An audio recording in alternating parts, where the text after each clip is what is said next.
Dad, he's not who Mom thinks he is. My name is Michael Bennett. I'm 42 years old, and my son Tommy had just shown me exactly what I'd been searching for over the last 6 months. We sat in my home office, his small hands gripping his tablet while security camera footage played on the screen. The video showed Robert Maxwell, my ex-wife Sarah's fiancé, accessing my father's private office at 2 a.m., methodically photographing documents from the company safe. Not just any documents, detailed financial records, investment portfolios, and acquisition plans for Bennett Manufacturing, the family business my father built from nothing 40 years ago. I found this when I was playing with the tablet at Mom's house, Tommy said, his voice trembling slightly. Robert left it unlocked. There's more, Dad. He swiped through dozens of photos, bank statements, wire transfers, shell company registrations, all leading to one conclusion. Robert Maxwell had been systematically embezzling funds from Bennett Manufacturing for months, possibly years. And tomorrow, he was set to marry my ex-wife, which would give him even more access to the company through family trust connections. I pulled Tommy close, feeling his small body shake with worry. You did the right thing showing me this, buddy. I'm proud of you. Are you going to tell Mom? The wedding's tomorrow. I looked at my son, seeing the same determination in his eyes that my father always said I had. Actually, I've been investigating Robert for months. You just found the final piece we needed. The truth was, I'd suspected something was wrong from the moment Sarah introduced Robert as her new boyfriend last year. His story seemed too perfect. Successful investment banker, recently relocated from London, charming and sophisticated. But something felt off. Maybe it was the way he deflected questions about his past, or how he seemed too interested in my father's company. I hired a private investigator 3 months ago. The preliminary findings were troubling. Robert Maxwell wasn't his real name. His accent wasn't genuine, and his banking credentials were elaborate forgeries. But proving financial fraud required evidence. Evidence my 8-year-old son had inadvertently discovered. What do we do now? Tommy asked. I checked my watch. 6:30 p.m. The rehearsal dinner would be starting in an hour at the Grand Plaza Hotel. Sarah had insisted I attend, for Tommy's sake. Robert had smiled that practiced smile of his, probably thinking he'd successfully fooled everyone. Now, I said, we get ready for dinner. And tomorrow, we give your mom's wedding a very different ending than Robert expects. I made 2 calls before leaving for the dinner. The first was to my father, still active as CEO despite being semi-retired. The second was to Special Agent Diana Martinez at the FBI's Financial Crimes Division. Both conversations were brief. Both ended with the same understanding. Timing would be everything. The Grand Plaza's ballroom was decorated in what I recognized as Sarah's impeccable taste: cream-colored roses, crystal chandeliers, soft piano music. Tommy held my hand as we entered, immediately spotting his mother in a designer dress, laughing at something Robert had just said. Daddy's here, Tommy announced, perhaps a bit too loudly. Sarah turned, her smile freezing slightly at the sight of me in my best suit. Robert's reaction was more interesting. A barely perceptible tension in his shoulders, quickly masked by practiced charm. Michael, glad you could make it, he said, extending his hand. I shook it firmly, noting the expensive watch on his wrist. Probably bought with stolen money. Wouldn't miss it, I replied. Family is everything, right? Something flickered in his eyes, doubt, maybe concern. He'd never been able to read me as well as he thought he could. Sarah touched his arm possessively, a gesture that would have hurt months ago. Now it just reinforced my resolve. Tommy, why don't you show Robert that game you were playing earlier? I suggested casually. My son's eyes widened slightly, then he nodded, understanding perfectly. Oh yes, it's on my tablet. The one you let me use at your house, Robert. Robert's composure slipped for just a moment. Perhaps later, champ. Grown-up time now. The evening proceeded exactly as these events usually do. Speeches, toasts, careful small talk. My father arrived fashionably late, making his entrance with the gravitas of a man who'd built an empire from nothing. He hugged Sarah, his former daughter-in-law, but still family, shook Robert's hand, firmly, hiding his knowledge, and then joined me at my table. "Everything in place?" he asked quietly. I nodded. Tommy found the proof. It's worse than we thought. Nearly $12 million through various shell companies. My father's face hardened. He'd survived 3 recessions, 2 hostile takeover attempts, and countless competitors. But this betrayal, from someone about to join the family, cut deep. Sarah has no idea. None. She's completely taken in. He's been playing the perfect gentleman. We watched as Robert charmed the room, moving from group to group with practiced ease. He'd done this before, we discovered. 3 other companies in Europe, 2 in Canada.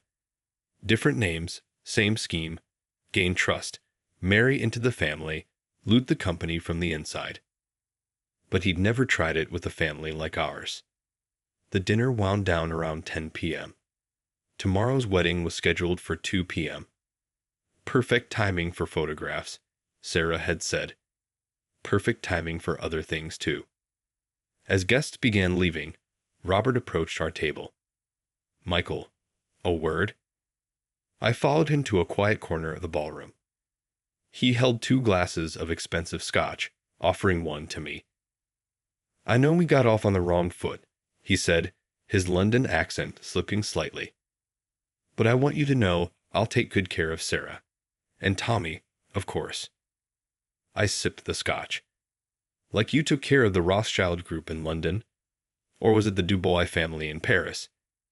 His smile froze. "I'm not sure I follow." "No? Maybe we should ask Tommy to show everyone what he found on your tablet. Those late-night photos of company documents make for interesting viewing." Robert's mask cracked. Fear flashed across his face, quickly replaced by calculation. "I don't know what you think you found, but I'd be careful making accusations. Tomorrow I'm marrying Sarah. I'll be family, and families protect their own." I finished my scotch and set the glass down carefully. Yes, they do. That's exactly what they do. Walking away, I heard him pull out his phone, probably calling whatever contacts he had lined up for a quick escape if needed. But we planned for that too. Back home, I tucked Tommy into bed. He was staying with me tonight, while Sarah had her traditional night before the wedding celebration with friends. "Did I help, Dad?" he asked sleepily. I kissed his forehead. "You helped more than you know, buddy. Get some sleep. Tomorrow's going to be quite a day." After he dozed off, I went to my office and opened my laptop. The evidence Tommy had discovered was already backed up in 3 different locations. Agent Martinez had everything she needed. The warrants were ready. My phone buzzed, a text from Sarah. "Thank you for being civil tonight. It means a lot." I stared at the message for a long time. Part of me wanted to warn her, tell her what was coming. But Robert was too skilled, too practiced at manipulation. She wouldn't believe me without proof. Tomorrow, she'd have all the proof she needed. I worked late into the night, reviewing everything one final time. The security footage Tommy found, the financial records showing systematic theft, the background check revealing Robert's true identity. James Whitmore, wanted in 3 countries for fraud and corporate espionage. Around 2 a.m., another text came through, this one from Agent Martinez. "Teams in position. All exits covered. Waiting for your signal tomorrow." I replied with a simple "confirmed" and tried to get some sleep. Tomorrow would require perfect timing, and I needed to be sharp. Morning came too quickly. Tommy was already awake when I checked his room, sitting on his bed fully dressed in his ring-bearer's outfit. "Is everything going to be okay?" he asked. I sat beside him, straightening his tie. "Everything's going to be exactly like it should be. Remember what I told you about doing the right thing, even when it's hard." He nodded solemnly. "Because that's what Bennetts do." "That's right. Now, let's get some breakfast. We've got a big day ahead." The wedding venue was a historic mansion outside the city. By noon, the grounds were filling with guests. I kept Tommy close, watching Robert move through the pre-wedding preparations with the confidence of a man who thought he'd won. My father arrived early, positioning himself near the main entrance. Everything was ready. Now we just had to wait for the perfect moment. The perfect moment would come. It always did. And when it did, Robert Maxwell would learn why you never underestimate a father protecting his family, both his son and the company his own father built. The wedding ceremony was set to begin at 2 p.m. sharp. At 1:30, I stood in the mansion's east wing, adjusting Tommy's bow tie while watching security personnel disguised as catering staff take their positions. Agent Martinez had been thorough. Every exit was covered, every contingency planned for.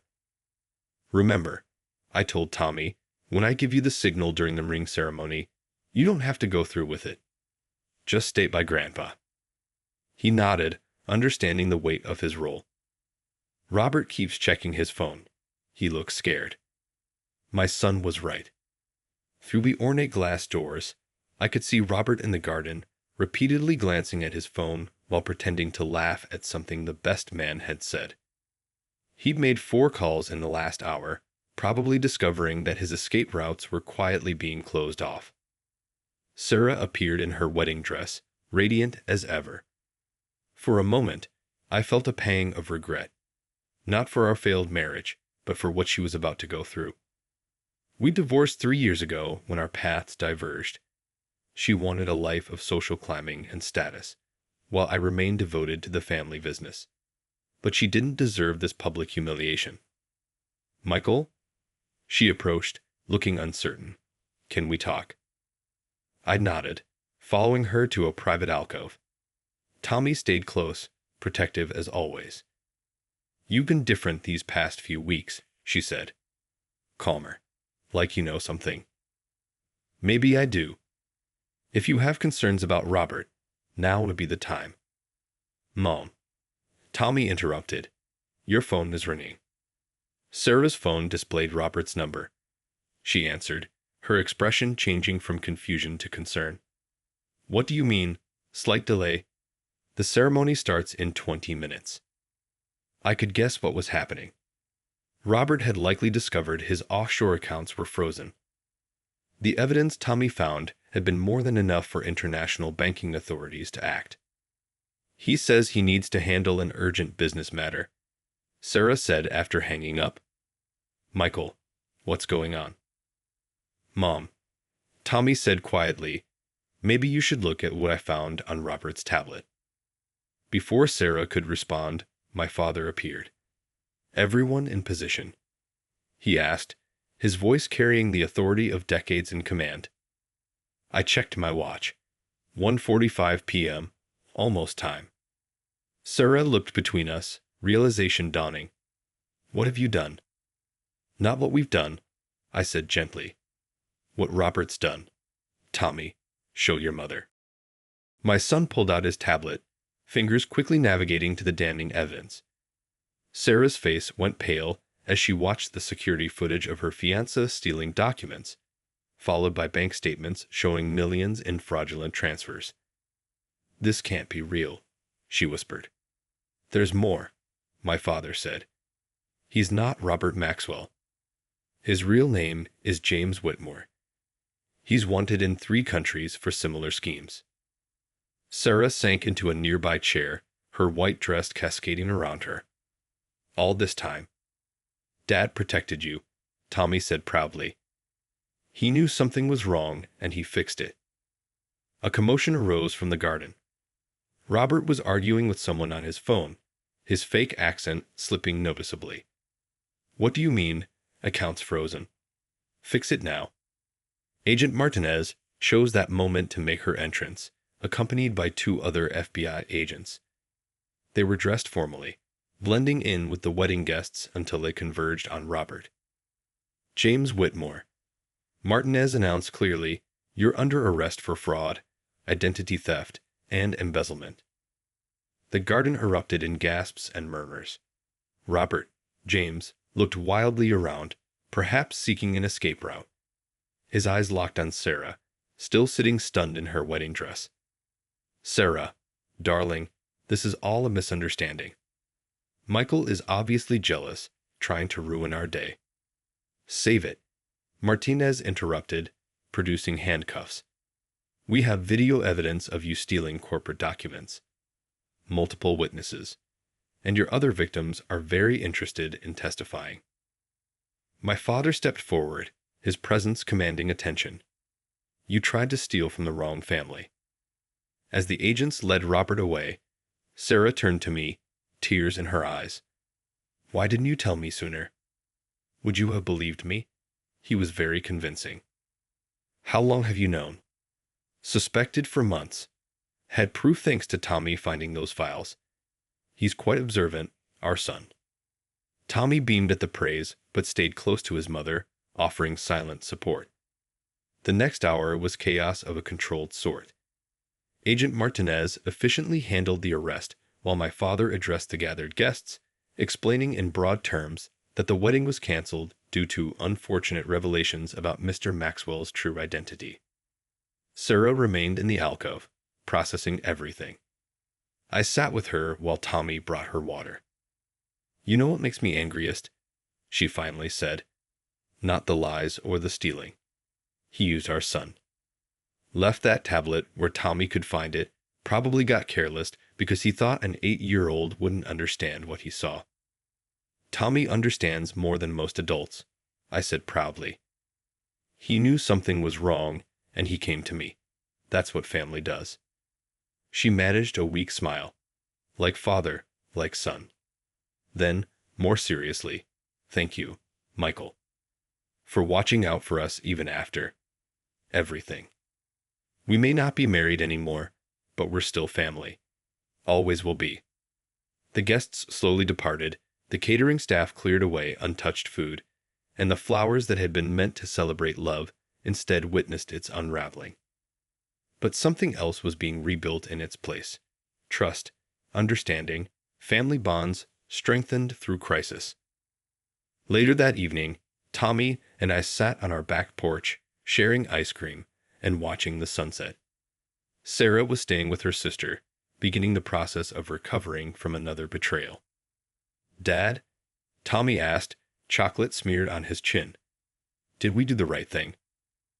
I thought about Robert in federal custody, about Sarah's tears, about the company my father had protected. "Yes, buddy. Sometimes doing the right thing hurts at first, but it's always worth it. Like when you tell me to eat vegetables." I laughed, ruffling his hair. "Even more important than vegetables. We protected our family today. That's what matters most." My phone buzzed. Agent Martinez updating me on the case. They'd found evidence linking Robert, James, to similar schemes across Europe. The total amount stolen from various companies exceeded $30 million. Bennett Manufacturing had been his biggest target yet, and his last. "You know what this means?" I asked Tommy. "What?" "Extra ice cream for dinner. Just don't tell your mom." He grinned, chocolate ice cream and all. And in that moment, I knew that despite the day's drama, despite the public spectacle and Sarah's heartbreak, we'd given Tommy something invaluable. An example of standing up for what's right, of protecting family, of being brave enough to speak up when something's wrong. The sun set on a day that had begun with a wedding and ended with an arrest. But more importantly, it set on a father and son sharing ice cream, stronger together than ever before. The aftermath of a canceled wedding ripples through a community like stones thrown into a still pond. The week following Robert's arrest brought waves of revelations, each more disturbing than the last. I sat in Agent Martinez's office, reviewing the expanding evidence against the man we'd known as Robert Maxwell. Tommy was at school, Sarah was meeting with her lawyers, and I was discovering just how close we'd come to disaster. The scope is larger than we initially thought, Martinez said, spreading photos across her desk. We've identified at least 7 other companies he targeted. Same pattern: romance the owner's daughter or divorced wife, integrate himself into the family, then systematically loot the company. The photos showed Robert, or James, or whatever his real name was, with different women, different families, different lives. In each, he wore the same practiced smile, the same expensive suits, playing the same role. How much total? I asked. Approaching $40 million. Your father's company would have been his biggest score yet. The trust fund alone. Which Sarah would have had access to after the marriage, I finished. And by extension, him. Martinez nodded. He's not talking, but his devices are. The tablet your son found was a gold mine. Not just the Bennett manufacturing documents, he kept trophies from his other cons. Photos, account numbers, details about his victims. Arrogance? More like insurance. If anyone caught on to one scheme, he could bargain with information about the others. I thought about Tommy, how his innocent discovery had unraveled years of sophisticated fraud. What happens now? He's facing federal charges here, plus extradition requests from 3 countries. He's not getting out anytime soon. She paused. Your ex-wife may need to testify. I'd been expecting this. Sarah had been devastated not just by the betrayal, but by the realization that she'd been chosen as a target, not a partner. Her social media presence, her connections to Bennett Manufacturing, even her status as my ex-wife, all had made her perfect prey for a predator like Robert. Leaving the FBI office, I called my father. He'd thrown himself into damage control, ensuring that the company's reputation remained untarnished. The board's satisfied, he reported. The attempted theft was caught, no actual losses. If anything, our security looks stronger for having caught him. And the trust fund? Safe. I had the lawyers revise the access protocols months ago, after you first raised concerns about Robert. Even if he had married Sarah, he couldn't have touched it. My father's foresight had always been his strength. While I'd investigated Robert's present, Dad had been quietly protecting our future. That afternoon, I picked Tommy up from school. He'd become something of a minor celebrity among his classmates, the kid who helped the FBI catch a bad guy. Danny wants me to come to career day, he announced as we drove home, to talk about being a detective. I smiled. And what did you tell him? That I'm not a detective. I just pay attention, like you taught me. We stopped at his favorite burger place, a tradition we'd started after the divorce. As he demolished his cheeseburger, Tommy grew serious. Dad, is Mom okay? She seemed sad when she picked me up yesterday. Your mom's dealing with a lot right now. Finding out someone you trusted lied to you. That's hard. Like when you and Mom got divorced. I paused, choosing my words carefully. That was different. Your mom and I didn't lie to each other. We just wanted different things. But we both always wanted what's best for you. And now we're going to be there for your mom while she heals. Because that's what family does. Later that evening, Sarah called. Her voice sounded stronger than it had since the arrest. The FBI found 3 other women, she said without preamble. All divorced or widowed, all with connections to successful companies. He was working us simultaneously. Sarah, no, I need to say this. You tried to warn me, in your way. All those questions about his background, his business dealings. I thought you were jealous. I'd accused you of not wanting me to be happy. You were in love. People in love don't always see clearly. She laughed bitterly. Love? I was in love with an illusion. A character he created specifically to appeal to me. Did you know he researched me? He had a whole file on my likes, dislikes, everything he needed to become my perfect match. I hadn't known that detail, But it didn't surprise me. Robert's con had been sophisticated, planned down to the smallest detail. Only chance, and an observant 8-year-old, had exposed him. The lawyers think I might have a civil case, Sarah continued, against him, if he has any assets left they can find. But that's not why I called. Oh. I called to say thank you for protecting our family, even when I didn't want your protection. For teaching Tommy to be observant and brave. For being the kind of father who puts his child's welfare above everything else. The gratitude in her voice was genuine, touching something deep that I thought had healed long ago. We may not be married anymore, I said, echoing my words from the wedding day, but we're still family. That never changes. After hanging up, I found Tommy in his room, working on homework. Math, from the looks of it. He had Sarah's determination when tackling problems and my attention to detail. Everything okay? He asked, looking up from his calculations. Getting there. Your mom's tough. She'll be okay. He nodded, processing this. Dad, do you think I could work at Bennett Manufacturing someday? Like you and Grandpa? The question caught me off guard, but in a good way. If that's what you want. But you've got plenty of time to decide. I want to protect things, he said seriously.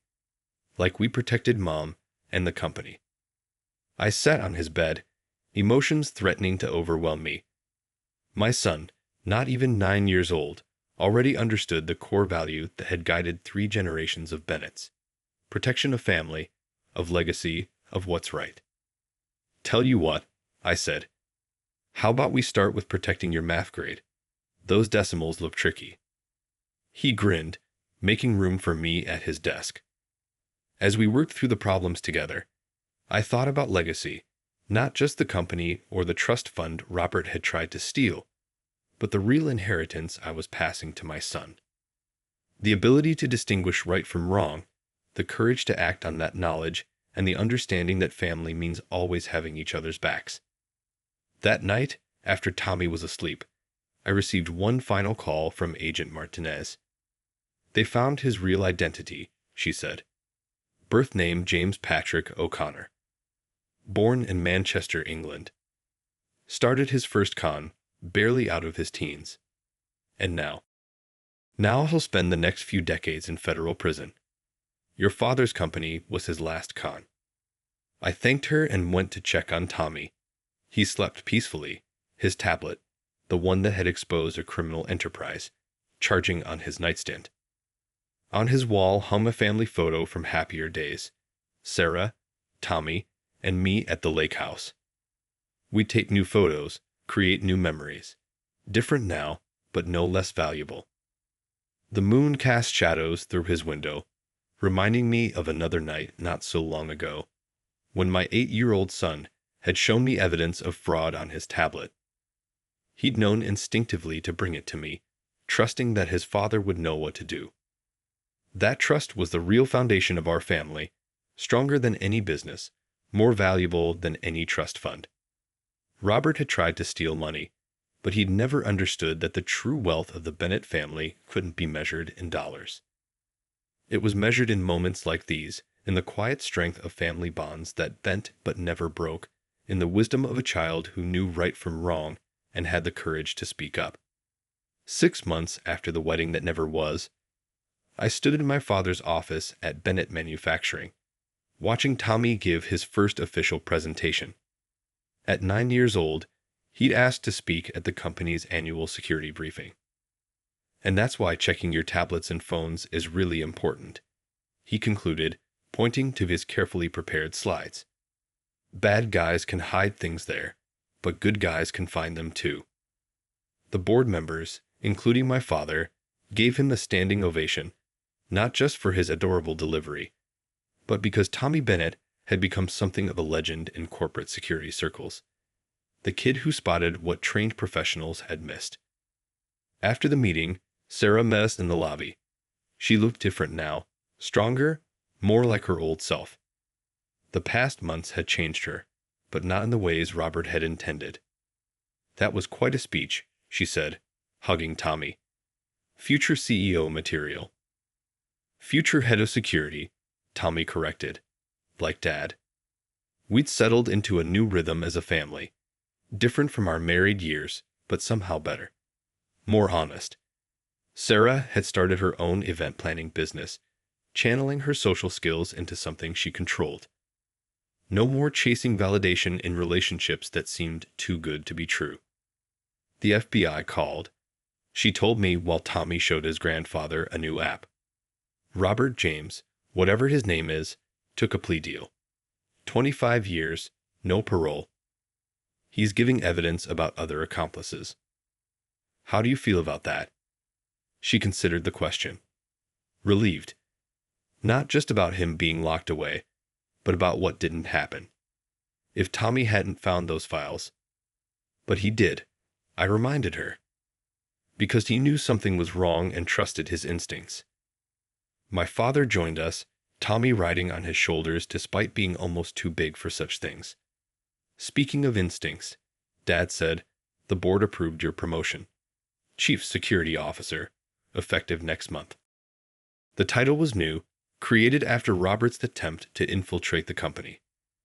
I'd be responsible for both physical and digital security, protecting Bennett Manufacturing from all threats, external and internal. We protect what matters, Tommy announced from his perch, repeating the family motto he'd heard all his life. Later that evening, we all had dinner together.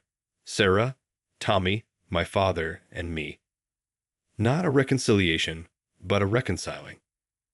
Understanding that family takes many forms, all of them valuable if built on trust and truth. You know what I learned from everything? Tommy asked over dessert. What's that, buddy? That sometimes bad things happen so good things can get better. Out of the mouths of babes.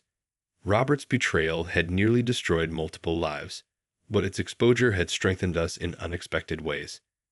Sarah found independence. I found my true role in the family company, and Tommy discovered his own strength. As we finished dinner, my father pulled out an envelope. I've been waiting for the right moment for this, he said, handing it to Tommy. Your first official company shares. Not many, just enough to make you a real part of Bennett Manufacturing. Tommy's eyes widened. Really? Really, Dad confirmed. Because you proved what it means to be a Bennett. It's not about money or power. It's about protecting what matters, doing what's right, and taking care of family. Sarah wiped away tears. No longer the society climber who divorced me, but the mother who'd raised a son brave enough to expose a criminal. To the future, my father proposed, raising his glass. To family, Sarah added. To protecting what matters, I said. To catching bad guys, Tommy concluded, making us all laugh. As we drove home that night, Tommy sleepy in the backseat, I thought about cycles broken and lessons learned. Robert had targeted us because he saw only the surface: wealth, status, opportunity for theft. He'd never understood that the real strength of our family wasn't in bank accounts or trust funds. It was in a 9-year-old boy who knew right from wrong. In an ex-wife who found her true path after betrayal. In a grandfather who put family above business. And in the bonds between us all. Bent but never broken, tested but proven true. Tommy fell asleep clutching his company shares, not understanding their monetary value, but fully grasping their deeper meaning. He was part of something bigger than himself, part of a legacy built not on money, but on principles. And that, more than any security system or corporate policy, would protect Bennett Manufacturing for generations to come. Because sometimes the best protection isn't in complex codes or digital safeguards. Sometimes it's in the simple wisdom of a child who sees something wrong and has the courage to speak up. In the end, that's what family really means. Having each other's backs, standing for what's right, and protecting what truly matters.